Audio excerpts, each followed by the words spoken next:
কিছুমান বস্তু মানে খাবলৈ মন গ'লেও সময় অনুযায়ী পোৱা নাযায়। সেয়ে আজি একদম ডাঙৰ ডাঙৰ পুঠি মাছ পালোঁ বজাৰত। সেয়ে পালেঙে মাছে বনাম বুলি ধুনীয়াকৈ মাছখিনি একদম ধুই মেলি ফ্ৰাই কৰি ল'লোঁ। এইফালে শাকখিনিও যোগাৰ কৰি ল'লোঁ আৰু এইফালে মই বিলাহী, পিঁয়াজ, নহৰু, আদা, কেঁচা জলকীয়া দি পেলাই পেষ্টখিনি ধুনীয়াকৈ বনাই ল'লোঁ। আৰু এতিয়া মই জিৰা কেইটামান তেলতে ফুটাই ল'লোঁ।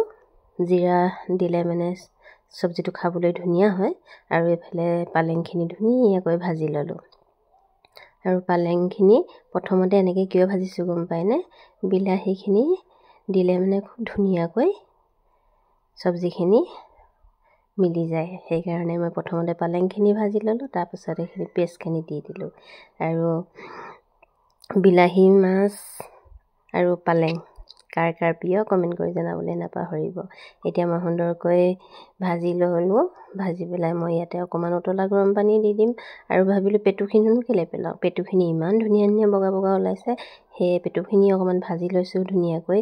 আৰু মাছৰ পেটু খাবলৈ মই খুব ভাল পাওঁ। আৰু ইয়াতে মই গৰম পানী অকণমান দি পেলাই এনেদৰে উতল আহিবলৈ দিলোঁ।